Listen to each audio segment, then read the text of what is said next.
Hey guys, tribute here. Tribute to Jeri Taylor, Star Trek Voyager co-creator, producer, showrunner.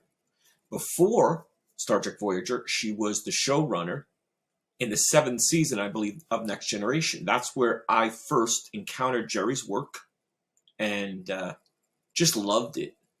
Some of my favorite episodes of Next Gen, including The Outcast with the Janai, the sexually sort of neutered society, sort of same sex, and that was of course a metaphor and a play with homosexuality with same sex couples. And then I love one she did called Night Terrors, and that's the one, of course, when they're caught in the Titan Rift, I believe, the Enterprise, and they're getting the spooky, weird messages, and nobody can go to sleep. Well, no one can achieve REM sleep, which of course is the reason that we are able to function once we go into rapid eye movement. So Jeri had an amazing career. I had the privilege, the pleasure of meeting her and pitching to her in my first television pitch, my first big Hollywood pitch meeting in LA at Paramount Pictures. And it was great. Her assistant called me, Zara Cabot called me and said, do you want to set it up or, when? And, a phone meeting. I said, well, I'll be out there. I was going to go out there anyway. And I said, can I do a in-person pitch? Can I do it in person? And Zara's like, I'll call you back. We'll see. She did. And I got to meet Jeri. It was great. I mean, Brandon Braga, one of the big Next Gen and Voyager producers, he co-created Enterprise later with Rick Berman. I think he said on his Instagram that Jeri was like a sort of like a den mother to everyone, that she nurtured everybody. And that was my, interaction with her. She was awesome because I wasn't really nervous, but I was a little nervous, obviously. And I told her, I said, this is my first big meeting. She's like, don't worry. And just, it was the smile and her warmth, that vibe and energy you get from someone, that emotion, that real authenticity. And that's what put me at ease. And it was awesome, one of the main premises, or because you don't take a script there or lots of notes, you can use like sort of cards or memorize. One of the ideas was called The Outcast. I'm sorry, The Outcast. What am I saying? That's our episode. Was called Outcry. Similar. It was called Outcry, and it was centered on Janeway, on Captain Janeway. The ship goes to a planet, and there's a weird sort of psychic neural link from the planet, and she keeps getting these weird dreams, and Jeri loved it. She said she'll talk to Kate Mulgrew, and they ultimately passed on it, but it was great to have that that confirmation and that confidence from someone like Jeri Taylor. Jeri wrote for Jake and the Fat Man. I'm pretty sure she was a producer. She was a producer on Magnum PI.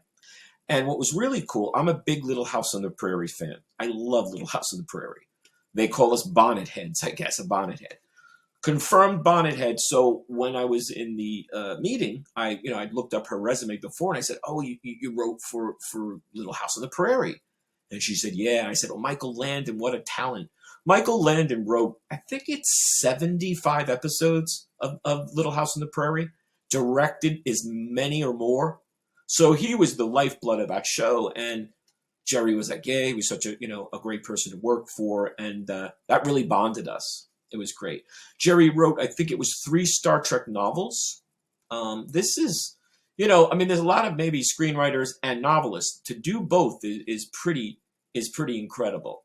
Another great episode was Final Mission. That was sort of the last episode with Wesley, and then he comes back for, I guess, with First Duty and was it Final Journey's End.